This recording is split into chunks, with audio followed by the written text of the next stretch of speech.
Time to pull up a chair. We've got another great story for you today in the R Lounge. Hate is not a term we typically want to associate with how our loved ones feel about us, particularly from our children. But as with any deeply bonded relationship, strong feelings, including hate, sometimes arise between parents and children. Today on R Lounge, hate is a strong word. Daughter blocked me from attending her wedding, so I canceled the wedding venue I paid for. No one can hurt you the way your own children can. It's so true. I'm in a similar situation. My own daughter, Ava, 27 female, blocked me from attending her wedding. I have been drinking and sulking for a week now. Yesterday was supposed to be her wedding, which was sponsored by me. Yes, I was paying for it as a wedding gift. Ava was not an easy child. I had a whole lot of nightmares raising her. So, when she told me about her wedding plans, I was happy that she was finally settling down with someone she loved. She and her fiancé had money problems to put together a decent wedding, so I pitched in. And see what I get in return? I was blocked from attending it. I can't tell you how devastating it is. A few days back, I called the wedding planner to add my brother to the guest list. He said that the guest list was full. I asked him to send the complete guest list to me so that I could see if we could make any arrangements. He said Ava had instructed him not to share the guest list with anybody. I said I was her dad and the one paying for her wedding, so better they comply with me. He was reluctant to share, but when I threatened to call his boss, he shared the list with me. When I saw the list, my heart broke. My wife and I were not on the guest list. I called up the wedding planner again and said there had been some mistake because me and my wife's name was not mentioned. He said he was specifically asked not to include our names from the list. I could not believe him until he shared the email conversation between them and Ava. I also got to know that they were asked to instruct the security strictly on blocking us from entering the venue. Could you imagine how heartbreaking it was? I knew my daughter hated me, but could never imagine that it was at this level that she wouldn't allow me to attend her wedding. I called her in a rage, but her phone was on voicemail. It was her bachelorette that day. I left a voicemail to call me back. She didn't call me that day, and neither did the next day. On the third day, just a day before her wedding, I showed up at her apartment. She was living with her fiancé. She said she couldn't meet me. She was busy with the wedding preps. By then, the wedding planner told her that I knew about the guest list thing. That's why she was avoiding me. I went there to get an answer from her, but the attitude made my anger get worse. I yelled at her that I knew she had blocked me from attending the wedding. Her reply was, "Well, good for you. It saved you time and energy to travel to the venue. I'll send the photographs of the wedding if I get the time." I effing lost my mind. There was no reason, no remorse, no apology, but this. I broke down at her cruelty. My anger turned into tears. I asked her what did I do wrong to deserve this. She said I have always wronged her. First by rubbing a stepmom in her face, then mistreating her by taking another's side. She wanted me to defend her unconditionally even though she was evil to others. How could I defend her when she bullied and troubled my sister's daughter? I did protect her when she was caught taking pills in school, when she was caught taking illegal substances in school. She got the admission to college because of me. She was close to being expelled, but I protected her all this while. She knew everything yet chose to be ungrateful. When she saw me sobbing, she said I was spreading negativity in her house. I reminded her that I was paying for her wedding. She turned defensive and said that I was not doing any favors to her. I owe her this. I lost my mind and said I effing don't owe her anything at all. I've done enough for her, and this was indeed a favor. She asked me to leave, and she said she had no time for my emotional drama. I came back home and cried like a baby in front of my wife. Mercy. She is my second wife and Ava's stepmom. Mercy is a very kind-hearted and forgiving person, but seeing me break down, she got furious. It was the first time that she encouraged me to take action against Ava. She said we have to do something about it. We can't let her feel entitled to hurt us. Ava had been living on my money until a year ago when she finally got a decent job that would pay off her bills. That's why she had no savings to spare for her wedding. I've had this enough. I decided to teach her a lesson. I canceled all the wedding arrangements. I barely got back any money from the advance amount, but I didn't care. I canceled the wedding venue. I wanted to cancel the wedding planner as well, but doing that would have alerted Ava, and she could have arranged something else. My plan was to ruin her big day. She had already got her dress, so I let her keep that. I was feeling guilty while doing all this, but when I look back, I realized I had already done enough for her. If she didn't feel guilty cutting me off from her wedding, why should I? On the day of the wedding, when the wedding planner went to the venue with the decorators and caterers, they were denied entry. It led to chaos when the security had to show the cancellation email. The wedding planner called me for the remaining payment as they had invested in the arrangement. I said it was no longer my business. The booking was not done by me, though I was paying for it, so they need to catch hold of Ava. They said Ava had a scuffle with the venue guards when they blocked her entry. She was rescued by her fiancé, who arrived just at the right time, moments before she was being arrested for trespassing. She tried to call me, but I had blocked her number. She showed up at my house, but I had removed her access from the main gate. Not that I was afraid of her or I was hiding from her, but I wanted to keep myself at peace. She came to hurt me and would have hurt me harshly with her words, so there was no point in having any conversation. She did the same to me when I went to her house for a confrontation. It was high time that she paid for her mistakes. She was no longer a kid who could be forgiven over and over. Ava did not want relatives at her wedding. She wanted to do just with her friends. I respected her choice. Good for me that I didn't have to answer my family and relatives about the wedding cancellation. She had to deal with that with her friends. It was just that my parents were not happy what I did. They said we cannot be ruthless to our children, no matter how cruel they are to us. I told them that she had brought this upon herself after being mean and narcissistic for all her life. The thing is, how much ever I tell this to myself, the guilt is still there. I put on a brave face and justify my actions, but deep down, I do feel bad that I stopped my own daughter's wedding. I don't know why I'm here writing this, but penning down unburdened my heart. You're right, OP. It was about time she paid for her mistakes. How could she think she could get away with something like that? Sounds like you have been enabling her up to this point. You don't owe her anything. She's delusional to think that she'd have her dad pay for the wedding and then not invite him. It's natural to feel guilty. It's your child, your flesh and blood. But it's the parents' job to teach the lessons. Update 1. Thanks for all the moral support. I didn't expect that people would laud me for my actions. I thought I would be called an a-hole for being so vindictive towards my own daughter. Some of you asked about the background of Ava's hatred towards us. Sorry, I missed that point. I didn't know how this format works, but here are the details. My wife, Mercy, 45 female, is my second wife. Ava is my daughter from my first marriage. Her mother, my first wife, and I were separated when Ava was 7. She found solace in her friend and left me for him. They were shifting to Europe and didn't want Ava, so I got custody of her. I got remarried to Mercy when Ava was 13, and since then Mercy and I have been facing the wrath of Ava. She hates Mercy to her guts. It was pretty understandable when she was a teenager. It was hard to see someone else replacing her mom. Mercy is a teacher and a trained children's counselor. She assured me that Ava would be fine once she hit adulthood. She would see me as an individual who needs a partner and not only her dad. I married 5 years after the divorce. I thought when she grew up, she would understand that I parented her alone for 5 years after her mother left her. She and her new husband didn't even want Ava. But Ava was far from being grateful. She was hateful towards me and Mercy. The situation got worse every day that I had sent Ava to live with my sister. She had a daughter of Ava's age, so I thought she would get a company there. Things were smooth for a few months, but not sooner than a year my sister gave up on Ava. She said Ava had been fighting with her daughter like cats and dogs. It was their final year at school and my sister didn't want her daughter's grades to fall because of these silly fights. So I had to bring Ava back. She somehow stayed with us until her school. During her vacations, she went to stay with my parents.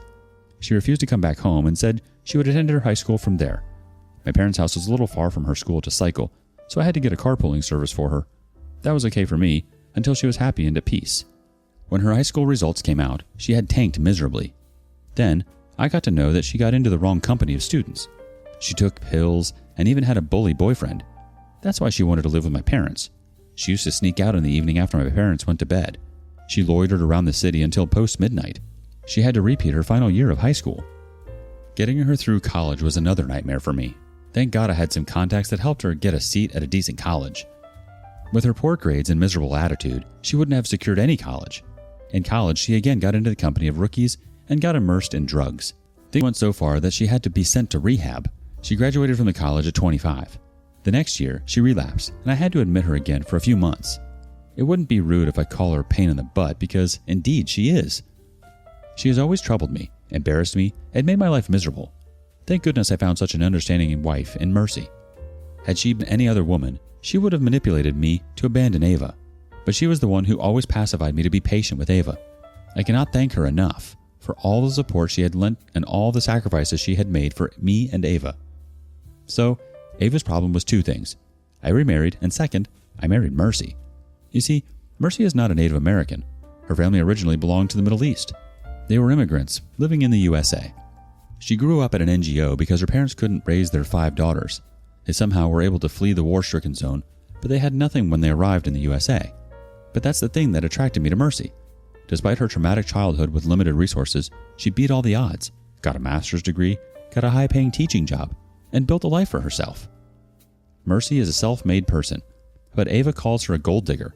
Well, I run a flourishing export business. We have been doing this for 2 generations, so yeah, we have somewhat generational wealth. Ava thinks that Mercy married me for my money because it was her first marriage, and mine was the second.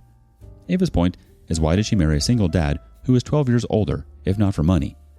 I'm 57 and Mercy is 45. I don't know who had fed Ava's brain with all these nuances, but that's her argument for calling Mercy the gold digger. You guys also commented if Ava's mother was involved in all these. So the thing is, she had never contacted me or Ava ever since our divorce. The last thing I heard was that she was in Germany. That's it. Coming to the current situation. After the wedding was canceled, Ava tried to reach out to me to unleash her anger, but I had blocked her from entering the house or contacting me through any platform. My parents did not like that Ava's wedding was canceled because of me. They reached out to Ava and offered to pay for her wedding if she wished to do it in the same way. They were disheartened when she chased them out of her house, accusing them of hands and gloves with me. She said mean things to them and told them never to visit her again. She held them responsible for that high school drug thing. She thinks my parents had informed me that she was caught taking pills in the school. It was not them. They tried their best to protect her. I got to know this from her teacher, who went to the gym with me. After that incident, my parents changed their sides. They said what I had done was right. I cannot let her feel entitled to use and hurt us however she wants. I'm still no contact with her. I don't know what she is up to. My parents visited her 2 days back, which was 10 days after her supposed wedding. They haven't married yet, so I'm guessing they are planning some of the other dates and not going for an intimate wedding, which could have happened by now. Oh yes, I blocked her credit card, the one which I am paying for. She was not using it much after her job, but she still had access to it. I'm sure this is going to further anger her, but I don't care now. I don't have any guilt now after knowing that she had misbehaved with my parents. The poor souls are in their late 70s, and they have always loved and protected her. Ava deserved to be abandoned. Sounds like Ava had some serious abandonment issues and was taking it out on Mercy. And it was about time you stopped paying for that credit card. She was 27 years old. And why would you pay for a credit card when you know she has drug problems in the past? Update 2. Hey guys, I know it's been over a year since I updated this thread, but I was in constant touch with everyone who commented on the post and PM'd me. After a few weeks, I got to know that Ava had married her fiancé in a private ceremony with just their close friends. I was happy that she was married and wished a good life for her. I was not connected to her on any social media, so I didn't know what was happening in her life. My niece told me that Ava had moved to a neighboring city with her husband. She had updated it in her Facebook status. Life was running as usual when, a week ago, I got a call from an unknown number. It was Ava's husband, Matt. It got tensed to think if some mishap had happened to her. He said she was fine, but she wanted to meet me in person. It came as a surprise to me. I asked him the reason, but he said he would tell me when we met. He said he was in the city, and if I was free, we could meet up for dinner. I said okay. I secretly wished that it was a meeting to reconcile Ava and me. I thought she wanted to meet me, but was ashamed to face me, so Matt was being the middleman. I went there with so much hope after all. I'm a father, right? To my dismay, Matt was alone. I asked about Ava. He said he doesn't know. My heart sank, and I asked if something had happened to her, and if she was fine. He told me that they were separated. He went on to reveal how Ava had been abusive in her marriage. She had real anger issues and would throw stuff at Matt and break the household stuff even at a minor argument. He tolerated her until he could, and when the situation got worse, he got separated from her. He said that Ava had a psychological issue and that she blamed others for any inconvenience that happened to her. She constantly used to fight with him because they had to leave this city and shift there because he got better opportunities there. Ava did not lose anything with this change. She also got a similar paying job in that city, yet she was angry with him for taking her away from her hometown. That was just one thing. Ava used to be always angry at Matt and fight with him. He said there was one more reason why he wanted to meet me in person. He wanted to say sorry. He said he witnessed Ava's cruelty towards me, Mercy, and my parents, but he did not intervene because Ava had manipulated him against all of us. He said he brought misery upon himself by overlooking all the red flags. I said it was not his fault at all. It was all Ava's fault and, to some extent, maybe mine because I was not able to raise her properly. I also said sorry to him because of whatever he had been through with Ava. Matt requested me for one last favor. He said Ava had been distraught by the separation. She's begging him to take her back, but he has fallen out of love with her after her abuses. Yet he wishes well for her. He asked me if I could reach out to her and support her at bad times. She literally had no friends because she lost everyone. Thanks to her temper, she has no real permanent friend in her life. He asked me to take her for therapy or something. I said I wished I could, but she wouldn't let me come near her. He understood my circumstances and I understood his. We both wanted to help Ava if at all she would let us do so. After knowing that, I couldn't help but go to meet Ava. It turned out to be as expected. She dropped explosions on me and Mercy, though I showed up alone. I didn't want Mercy to witness Ava's wrath. I apologized to her to calm her down. I didn't think about right and wrong at that time. She was going through a rough time, and I wanted to help her out. I said she could curse me whatever she wanted, but she needed to see a therapist first. She didn't listen and dug up the past. She yelled that she hated Mercy to the extent that she wanted to kill her. She said she blocked us from her wedding because she was embarrassed to introduce Mercy as her stepmom. She was ashamed of her and was ashamed of me for marrying her. She didn't listen to me and chased me out of the house. She blamed me for all her miseries in life. I don't know if I was right or wrong, and honestly, I don't care. I want her to come out of this, but I don't know how to help her. Honestly, people don't change unless they want help. I'm not sure there's anything more you can do, OP. Update 3. Thanks all for the moral support. I was very disturbed while making the last update. The space really helped me release my nerves. Mercy suggested I take the help of Ava's best friend from school. Her family was our neighbor, so we knew each other quite well. She was now living in South Africa. I reached out to her on social media and told her about the situation. I requested her to contact Ava and see if she opened up to her. I was betting she would because she was the only one with whom Ava never had a fight. She assured me that she would help me and convince Ava to go to therapy. And gladly, she did. Ava is going to therapy, and I'm guessing it is going well because a week ago she met my parents and apologized to them for her misconduct. She confessed that her hatred grew so bad that she was unable to control it. But she also said that she was never going to forgive me and still blamed me for everything. I don't despise her anymore. I just wish her a good life, even if I'm not part of that. Thanks for all the support. I wish no father had to go through this when your own child hates you to this level. You've done all you can, OP. You've supported her through thick and thin. Ava needs to learn to stand on her own 2 feet. I'm sorry she's treating you and Mercy this way. Hopefully therapy helps her come to some conclusions. She doesn't hate you, OP. She's just full of a lot of hate towards her mother who left her. Ava's been carrying some big feelings for a really long time. What do you think? What would you have done if your child was treating you this way? Thank you for following along today. Before you go, be sure to like and subscribe and hit that notification bell. If you have something you want to share regarding today's content, we want to hear it.